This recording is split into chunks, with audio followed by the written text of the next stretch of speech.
Came from a broken family. Dad was in the Vietnam War and came back broken, and kind of led to challenging times, and a single parent, 5 kids, trying to navigate it without a dad and the whole deal, not 2 nickels to really rub together. So playing youth sports, playing all that kind of stuff, it just didn't exist. And one day I was walking home. I went a different direction than the other, staying on the busy streets. There was a drug deal going bad, and I went a different direction and came across the football field, and not having any boundaries and being enamored by it, I walked right down the middle of the field in the middle of practice. Guys were literally dodging me. And instead of that coach kicking me off the field like he had every right to do, he sat there and let me watch practice.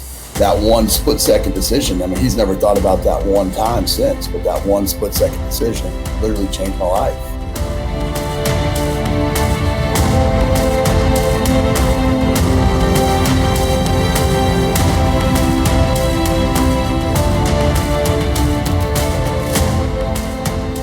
Hey, it's another great day to get better. Welcome back to Becoming Undone, the podcast for those who dare bravely, risk mightily, and grow relentlessly. Join me, Toby Brooks, as I invite a new guest each week to examine how high achievers can transform from falling apart to falling into place. Growing up wasn't easy for Ron McKeefery. One of 5 kids, growing up in a broken home, he had big dreams to become a professional athlete and to provide his future family with the emotional and financial security that he craved growing up. But without the guidance, the direction, and the mentoring, those dreams were unlikely. However, one day a chance encounter and a decision made by a football coach to give young Ron a chance and an outlet for those emotions ultimately led to an entirely different trajectory in his life. Since then, he's gone on to become one of the most well-respected and sought-after strength coaches in the world. And he was kind enough to share his story in today's episode, number 47, Earned with Ron McKeefery. This week we've got none other than legendary coach Ron McKeefery. Ron's a longtime friend. Probably the first real podcast I started listening to was his Iron Game Chalk Talk that he founded. Ron, great to have you. Man, it's awesome to be here. Appreciate you doing this. What a great topic, and love what you're doing. Well, I appreciate that. Well, your resume speaks for itself, but you've been a head strength and conditioning coach at the University of Washington. You've definitely been around Division I athletics and professional football from Tampa Bay Buccaneers, Cincinnati Bengals, South Florida, University of Tennessee, Eastern Michigan, Fresno State, 2-time collegiate coach of the year, best-selling author, sought-after motivational speaker. You do it all. And prior to that, you were an athlete. You were an all-conference defensive back. And my typical question to start off is, who did Ron want to be growing up? Well, it's definitely a professional athlete. I think it was probably a balance between pro baseball, pro football as a kid. But yeah, I think more than anything, I came from a broken family. Traditionally, Dad was in the war, Vietnam War, and came back broken, and it kind of led to some challenging times, and a single parent, 5 kids, trying to navigate it without a dad and the whole deal, and it's something I'm sure we'll talk about throughout this, but those are things that I'm not proud about, but they were kind of what makes me uniquely me. And so I'd be honest with you, the answer to that question is I just wanted to be a success. I wanted to have a stable home for my wife, my future kids. And so I was really motivated by seeing friends that had parents that were doctors or lawyers or things like that had resources, but were good parents, and that was really the goal. Yeah. Well, no doubt you've accomplished that. And a lot of times the theme that's emerged in this show is a lot of us wouldn't have chosen the path that unfolded before us, but it really is what makes us who we are. And it's the stimulus that gets us to overcome and to grind and to do the extra work maybe that other people wouldn't do. And in this day and age, you see it firsthand. NIL is a thing. The transfer portal is a thing. If a kid's unhappy, society would tell them, get in the portal. You don't have to be resilient. Just find some place to go.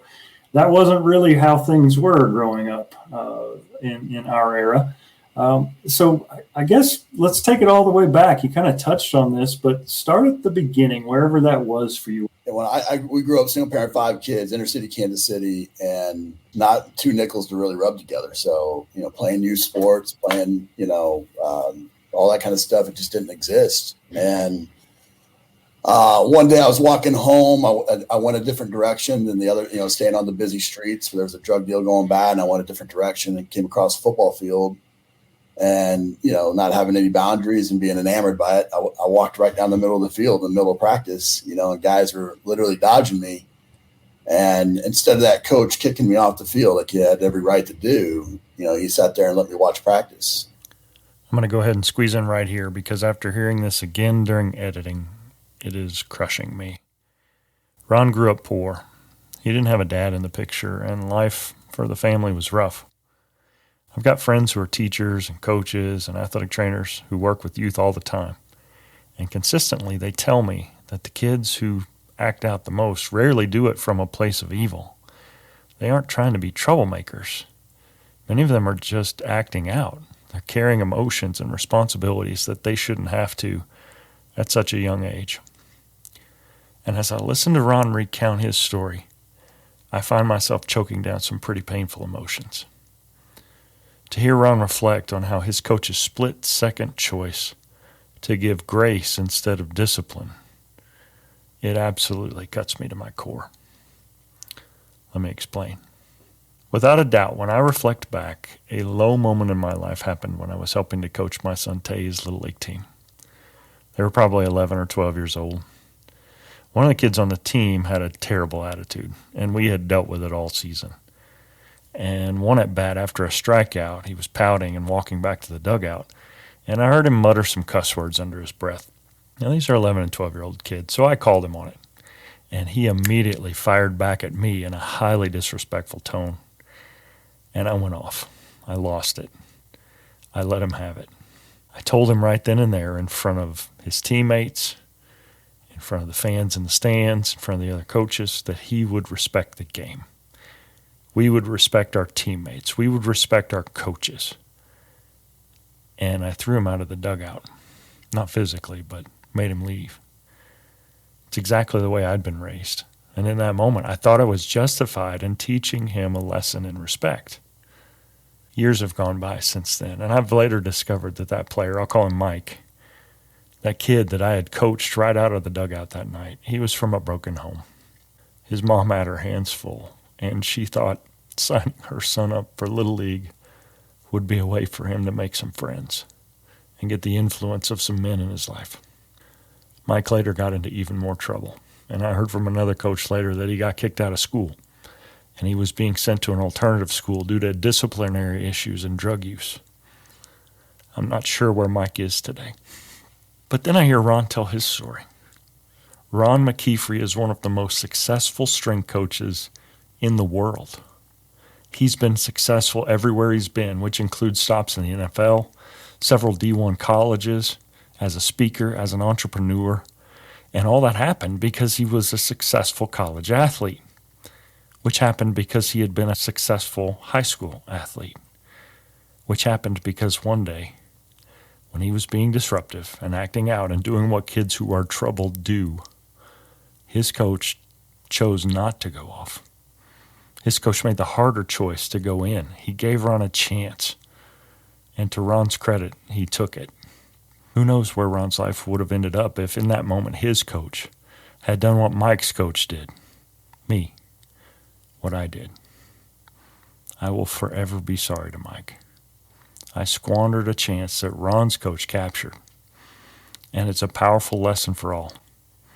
And it reminds me of this quote, what we do in this life will echo in eternity. That one split-second decision, I mean, he's never thought about that one time since, but that one split-second decision literally changed my life and gave me a passion for football that I didn't know that I had. And, that led me down kind of, my mom still to this day buys me a Nerf football for Christmas every year because that was what I wanted that year, and so that's ultimately, I did everything on my own that I could, played football every single day in the backyard, and finally had enough money as an eighth grader to kind of play, youth sports and play, a team where I was the B team, whatever, and a try hard kid, and went to high school and wanted to be, that same day on that practice, they had the quarterback throw me a ball on the sideline, and he threw it from the middle of the field to the sideline. I thought it was a mile. Went right through my hands and hit me in the nose and bloodied my nose, and I thought it was the coolest thing in the world. And so from that moment on, I wanted to be a quarterback, and so I go to high school, like you mentioned, and I'm the ninth quarterback on. When they said who wants to go to what position, I was number 9. And probably viewed that way. And, long story short, I ended up earning, starting job and ended up playing starting a couple years in high school. And that led to kind of me getting a college scholarship to go to Ottawa. And just football ultimately kind of raised me. Coaches kind of raised me. Man, 2 things there jump out at me. First of all, the impact of a coach. Yep. And mindlessly, really. I mean, if you were to ask him, he was just doing his job. He was just giving you a shot. But imagine the different path your life would have taken had you gone the other direction, literally and figuratively. Great. So I'm sure that's a lesson you've taken forward into your coaching career. But secondly, I also, and I'm not going to let you get away without telling a story, how you went from the 9th QB to the starter.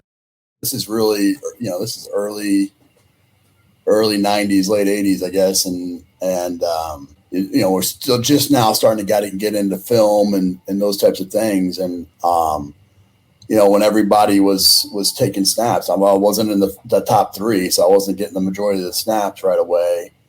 But when everybody was going, the camera would catch me in the background going through the steps and making the throw on air or carrying out my fake or whatever it was. And, each day I would just the coach would just move me up a spot in line until I was getting those reps. And I think just the coaches in general want to see that you care as much as they do. I mean, that's why they do what they do, and they're passionate about their sport. And anybody told me that.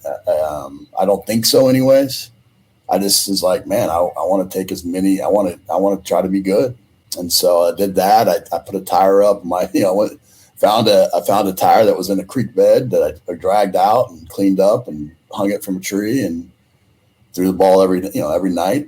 Probably 100 balls through that freaking tire, and had one football. So you had to go get it every time. But I think working at your craft even when nobody's looking, I think is the ultimate message there. And whether that's coaching now or podcasting or whatever you choose to do with your hands, finding a way to do it when nobody's looking, I think is a critical part of the success equation. Right. Now, this is 1,000% a compliment, but you're not built like a quarterback these days. You are a strong mountain of a guy. When did the weight room come into the equation for you? Yeah, I think early on in high school, we were fortunate. We had a weight room, and we actually put some effort into strength and conditioning. And I was 120 pounds as a freshman, and and just wasn't built like everybody else. And and so trying to develop get every ounce of athleticism out of my body, I saw that the weight room led to success. I saw the people that were the fastest, the strongest, that were getting the playing time were the biggest, the guys that were working hard in the weight room. And so, I did that. I think I was really lucky. I had a JV coach that was also a wrestling coach that, was really adamant about the weight room, and, looked up to him and just kind of became natural. And then, when wrestling season came around and I was trying to figure out what else I could do to get better at football, they kind of threw me into wrestling and learned pretty quick that you wanted to be strong in that sport. So yeah, I thought that was good. I mean, it really led to,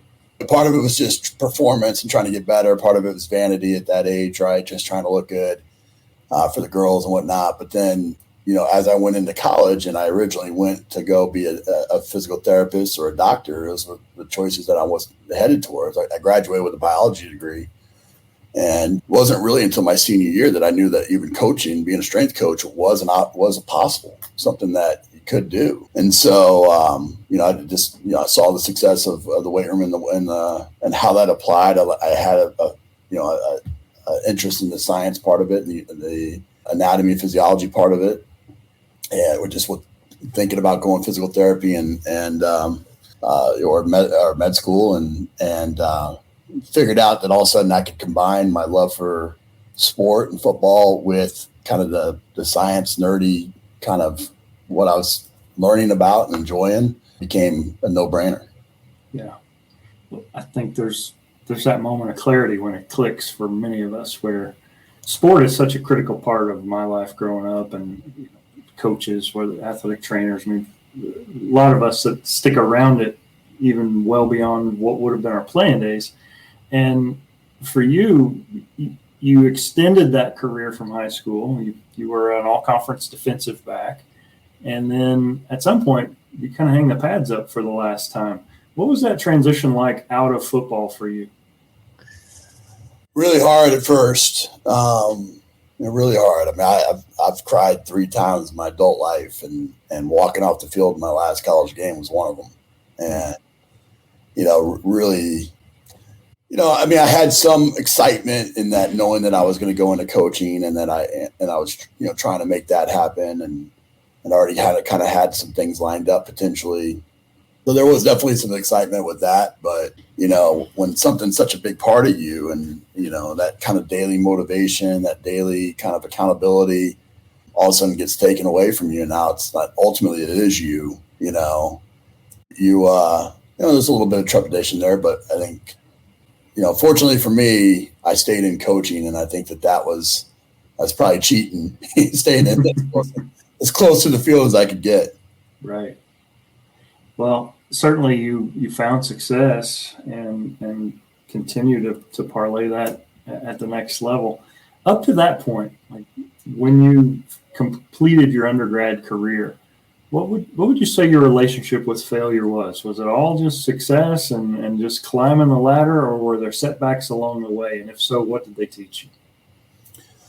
Yeah, 100% setbacks along the way. I mean, my whole life really was not, nothing was given. Everything was earned, and just wasn't those kind of opportunities. I mean, it wasn't on the travel teams. I wasn't getting any kind of extra training or anything like that. And so fall on my face a lot of times. And I think I never, for whatever reason, whether or not it's because of the way I was raised or it's just innately in me, but I never viewed failure that way. Like, it was just, there was another way. Like, I have this conversation with my wife all the time where she's phenomenal, so don't take this out of context, but like sometimes she hits a wall, she'll throw her hands up, and it's like, okay, there's a wall there, and like, what do you want me to do?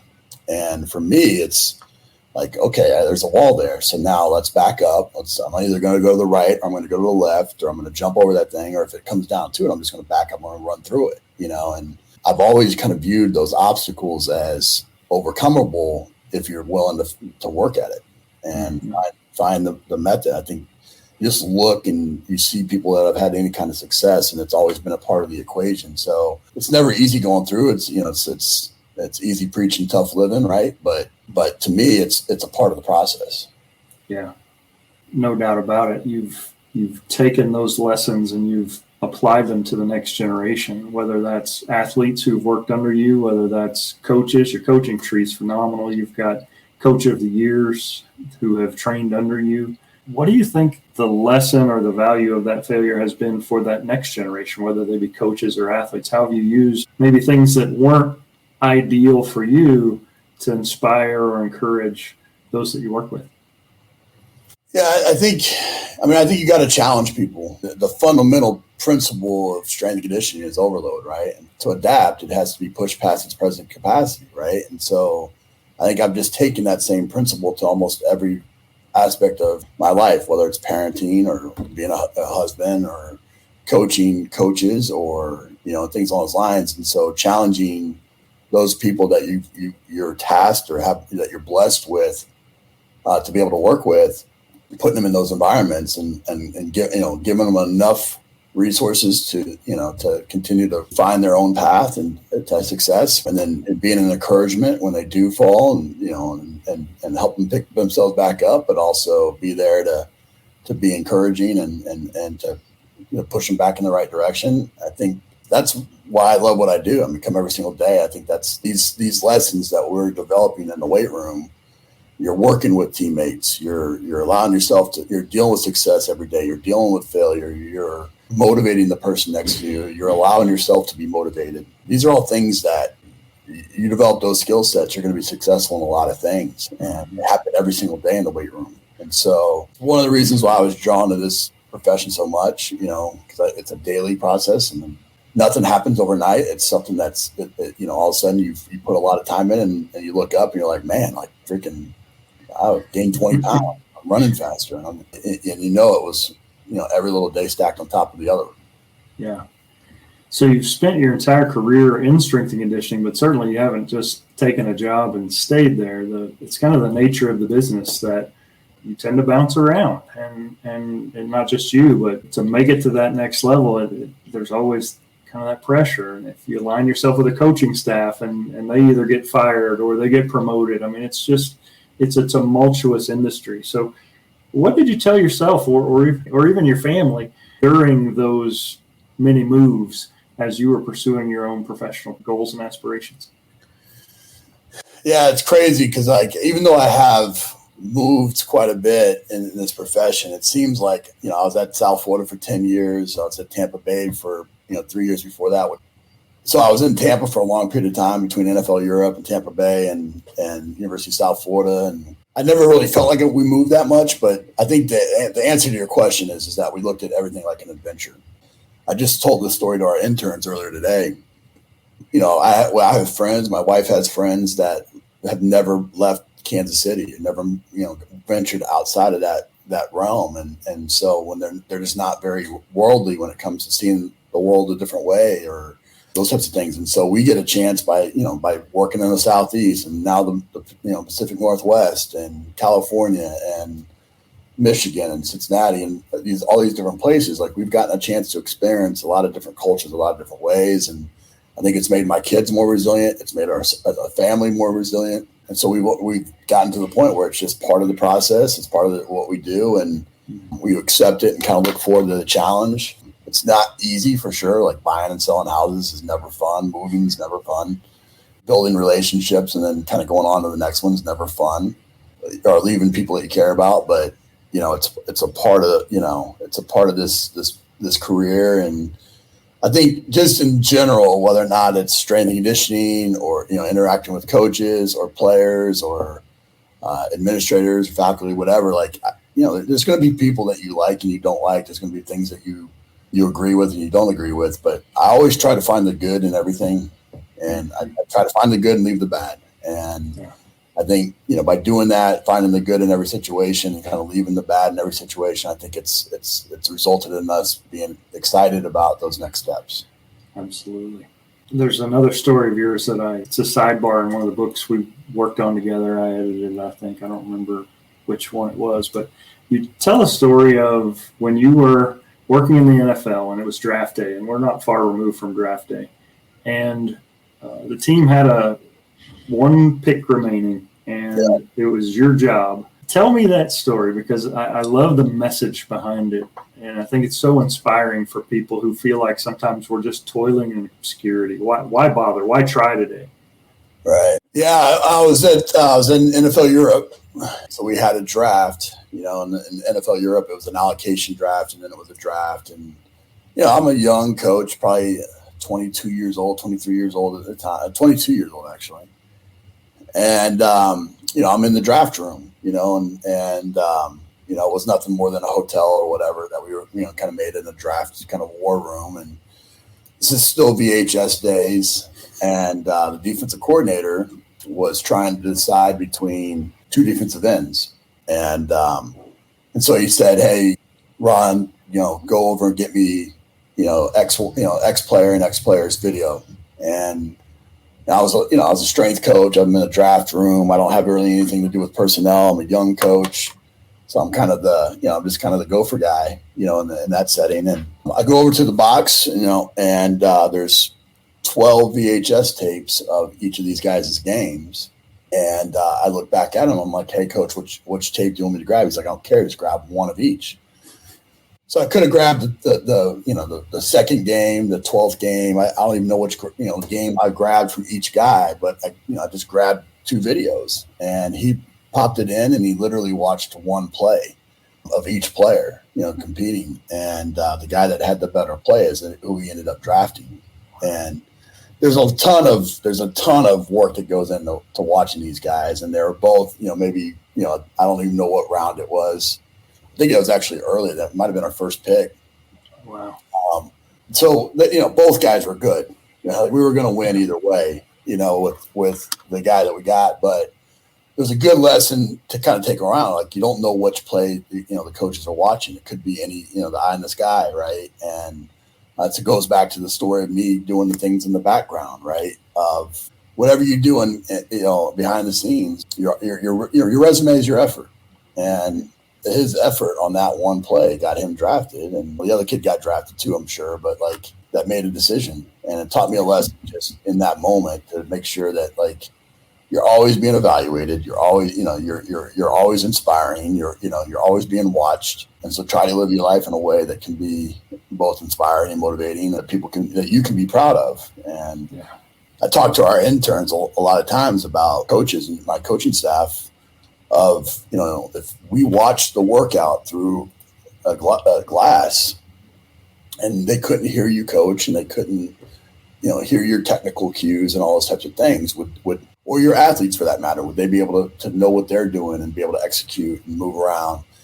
Can that room function without you see coaching on in that environment? And so coaching with, being dynamic and moving around and demonstrating and, a high five here and a fist bump there. You want to make sure that people can see that you're coaching, even if they can't hear you. Right. Yeah, it's such a powerful message. And the little things become the big things, and no plays off. I mean, there's a lot of coaching cliches that go into this, but it's so true. And it doesn't matter if you're playing football or in a boardroom. Attention to detail is the difference between maybe getting that promotion and not, getting drafted and not. So I think it's a powerful lesson. You never know who's watching, and you don't know who's going to lead to your next job or your next opportunity. And so making sure that, you leave an impact on everybody in some positive way is only going to pay dividends in the end. Yeah, absolutely. So it's definitely been a storied career. Not to focus on the negative, but the whole point of the show is normalizing failure. What would you say has been the low point of your journey, and what did it teach you? Yeah, I think 2 points come to mind when you say that. One is, when I was coaching in NFL Europe, right, I'd just gotten back. There wasn't an immediate job right away. That was only a kind of a seasonal job. And here I'd been at Tampa Bay and NFL Europe at this point, Kansas City Royals, expecting to be chased after for a job and nothing kind of coming, and just being kind of a little defeated. Not defeated. I shouldn't say that. I just really frustrated with the lack of opportunity at that point, it seemed like. And kind of always tell people, I tell our athletes, I tell our coaches that it's always darkest before it's light. It's always. And so there's going to get a moment in your career, in your life, where things are going to get really, really dark, but just like the sun comes up every day, it's darkest before it's light. You just got to be optimistic. You got to keep plugging along and putting one step in front of the other, and it'll lead to positive things. So that's one time. The second time would be the head football coach at South Florida got fired. We had built a program from scratch, essentially, at the University of South Florida. We went from working in trailers and one double A non-scholarship to that point 5 bowl games and a number 2 ranking at one point. And I'd been named strength coach of the year the first time, and all these things, all this success, and had only one losing season that entire time. To where all of a sudden a head coach gets fired for something that didn't happen, but also things outside of our control. And so that kind of put everybody's job in jeopardy, and mine included. And a new coach came in. I feel like they were kind of forced, kind of told to keep me, even though it was obvious I wasn't his guy and he wasn't mine necessarily. And got really, really bitter, really frustrated with the profession, not feeling like I had a lot of control. And that was really a tough time for me. And I did not handle it the right way. I was probably ugly to the people around me. I definitely didn't put my best foot forward as a coach so that they could see me in a different way and even give me a chance to be evaluated, and it was just kind of a hard thing to kind of swallow up, that your job was kind of out of your control. I would be lying if I said that hasn't completely still frustrate me to some degree, but same type of thing. We've had losing seasons before. I was fired at the University of Tennessee because the head coach got fired. Definitely handled it a lot better the second time around, and just realized that it wasn't a personal thing. It was just people have relationships, people have trust. Ultimately I had a little bit more confidence in my own abilities to be able to bounce back from those types of situations. And so it was, I just handled it a lot better. And now I try to make it to where I eliminate, do things better, financially, do things better just with preparation to where I'm working because I want to work somewhere, not because I have to work somewhere. Right. Yeah. Well, we're about the same age, so we kind of grew up through that GA ship model. A lot of places have gone away from that in sports medicine and to a certain extent strength conditioning. But man, I'll never forget the first school I applied to, and I won't say it out loud, but I still hate that school. They didn't interview me. I thought for sure I was a lock for the job. I didn't even get an interview. Sometimes that rejection, I cling to that and sometimes tap into that. It can be fuel. Sometimes those failures can be the motivator, the kick in the pants that I needed so that the next time it comes around, I'm going to do it better. So I love the fact that you've been in this business long enough to understand that it is a business, and sometimes it's just not your door. And that doesn't have to undermine who you are as a professional and as a man. Dude, it's funny you say that. I had a board in our little apartment in Kansas City. It was a tack board. It was, probably the biggest one I could get, but it literally had all the rejection letters that I had. Every rejection letter I got, I put up on the board, and definitely fueled me. It definitely fueled me, and it was good. I kept those letters for a long time, and it was fun later on coming back around people that rejected that all of a sudden now are in your sphere, and yeah. I think, again, it's just, I think what I've probably learned more than anything is that timing and opportunities, they don't always match, right? And so what might not happen right now could very well, and how you handle yourself in those times definitely goes into the second time around a bit about how you're considered. And I think that's a big part of it. Yeah. One of the GAs I worked with at Arizona, she was from Purdue, and she said there was a bar in West Lafayette. If you brought one of those rejection letters in, you got a free beer. But yeah, I think there was an establishment in Tucson where you could bring them in, and the whole wall was plastered with people's rejection letters. So what do your days look like today? Yeah, I think the role of a strength coach, especially at this level, is changed quite a bit. I mean, even so in the last 2 years, it's changed quite a bit because of some of the things you mentioned, recruiting, NIL, those types of deals. And so we're a morning training team, so we practice or we lift kind of in the morning for the most part. So I'm in the work by 5. We're setting up. We got workouts starting at 6:30 or 7. Go pretty much nonstop training. You're on your feet. Very physical job. Very demanding from 6:37 to about 11:30, 12. And then throughout the day, our staff, myself, we have guys that come back and do what we call blitz packages, where they're coming back and working on things that they need to individually work on. So we've got those things going on. I'm looking at some right now out the window. But then the other part of my job is in a lot of ways, I'm a coordinator, an assistant head coach. And, I'm a part of all the staff meetings. I'm part of I meet with every recruit that comes on campus. I make recruiting calls, and just the operations. I mean, the logistics of running, 120 people in the same direction, type A personalities in the same direction.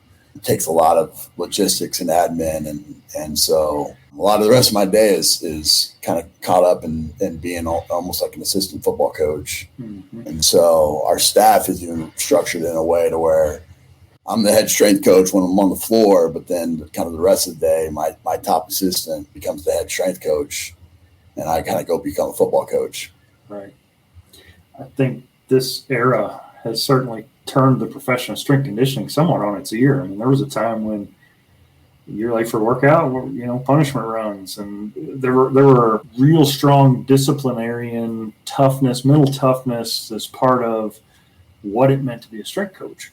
And I can certainly see how people wrestle with the idea that if you don't just recruit a senior in high school as a freshman, you have to recruit your roster year round. Every athlete on the team almost has to be re-recruited every day, because if they get unhappy, they're in the portal and they're gone.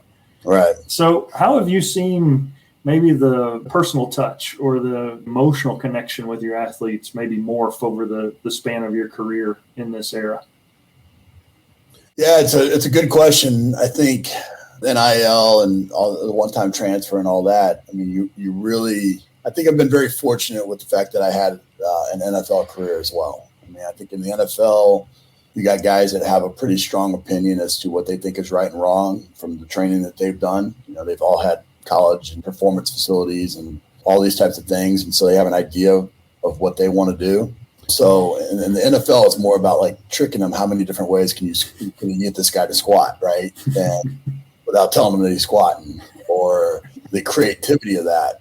And, you know, I think the transactional side of that, where, like, you know, it kind of kept everybody at arm's length because you didn't know if you were going to be there as a coach or if they were going to be there as a player. I think that, you know, that kind of prepped me for this time in college athletics. You know, now what I love about college athletics is exactly what you're saying, the relationship piece, the having an impact in their life beyond just the football field. And it's getting more and more challenging to do that because I think the sport and where things are headed is to become more transactional in that way.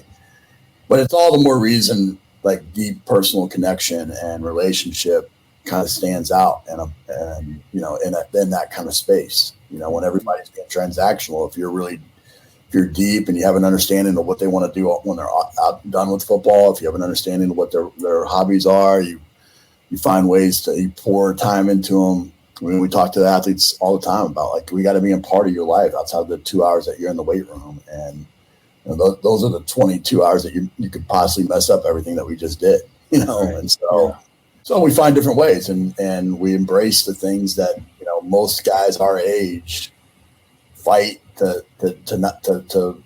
adapt and to grab hold of, so like social media and video and all these different things that a lot of coaches are resistant to try to make a part of their day. Like, those are things that we're actively trying to find ways that we can get in front of our players, be it social media, be it video, be it whatever, to kind of get some of those educational issues across, or build relationships and create some of that social proof, you know, because, you know, you talk about like Amazon and some of these things where it's instant gratification and it's shopping for the best deal and kind of, you know, making it to where it becomes, you know, the loudest voice in the room wins or whatever. Like, you gotta present your case, and you gotta create some of that social proof to where, you know, not just you are saying it or your staff saying it, but there's other people that are saying that you know what you're doing. Having a strong brand, for lack of a better word, in strength and conditioning helps out with your athletes, but again, you gotta be able to back it up. Yep. Yeah, no doubt that instant credibility is there. I'm sure looking around your office is proof that a lot of your athletes could see that, hey, this guy knows what he's talking about. So it's been a great journey to this point. What's left undone? Yeah, I mean, for me, it's finishing my PhD. I think that's just a life personal goal for me. I still haven't won a national championship or a Super Bowl yet, so that's definitely a major goal for me as well. I think, you know, I don't have many things that I feel like are undone. I think I keep challenging myself to find new and creative ways to challenge myself, and, well, you know, I have a white belt type mentality, so whether that's mountain biking or jiu-jitsu for me, or it's a different hobby of some sort, finding some way to kind of have that white belt mentality, or to not be the smartest guy in the room, you know, I think I'm constantly trying to find ways to kind of put myself in those types of situations. You can't help but be in awe of the humility that you hear in Ron's words right here. On one hand, he has a resume that many in his line of work would kill for. He's trained some of the most elite athletes in the world and worked with some of the biggest coaching names in the business. His credibility and his pedigree, it's decidedly black belt caliber. But Ron's a student. He's actively pursuing a PhD, and his reference to that white belt mentality is in line with the idea that success doesn't come from where we've been, but rather where we're going. The lack of complacency that we can learn from a leader like Ron is the template we should all aspire toward? This job at this level, there's no shortage of things that I got to do to kind of stay on, to stay ahead of the curve. So this is a lot of it in this kind of stage in my life. But I think it's important for those that are listening to understand that you go through different stages where you're going to have time to like pick up new skills, like podcasting or something like that. Yeah. Where you can pick that kind of stuff up and really, really grow and learn and get better. And by having these types of conversations, you're gonna naturally get better. Yeah, I love that white belt mentality, man. I've discovered if I'm afraid of it, I probably need to run at it, and it's probably something that I need to tackle. And there's never a harder one than the first one until the next one. So this has been a learning process for me. But kudos to you. I mean, you are a big inspiration for this. Just seeing the platform you were able to craft and build. Not doing it full time. I mean, you've got a message to share, and you touched on it. A lot of this younger generation, they will respond to something. They'll listen to your podcast while they're working out, whereas maybe they're tuning out if you're telling a story before the workout, something like that. So finding creative ways to connect with people through technology is a great thing. Great. If you were to pick a song to represent your life, what would it be? Oh man. You're talking to the worst guy when it comes to music in general. I mean, it's got to be like the Rocky theme song or something, like just freaking, that montage, like just, I really, I don't listen to much music, to be honest with you, but I think anything that is finding a way to challenge, like I think what people's perception of what I should be, I think is probably a song that represents that would be what it is. I mean, I think that's why you go back to that coach story that I talked about at the very beginning. Like it's so strong. So, anybody that has the opportunity to work with young people or people in general, you don't know what act is going to change somebody's life, and something as small as letting you watch a football practice can change a person's life. Like you got that opportunity each and every day. And so just likewise, there was a lot of people in my life, teachers or whatever, that because I didn't come from the best home life or didn't have the cleanest shirt or whatever, would automatically kind of close doors. And for me, that fed me. But there's a lot of people, even in my own family, that, that was debilitating, And so I think that it's so important to kind of surround yourself with people that are going to lift you up. And then you try to be that person for somebody. And if there's a song that represents that, you probably know it better than I do. That would be my theme song. That's awesome.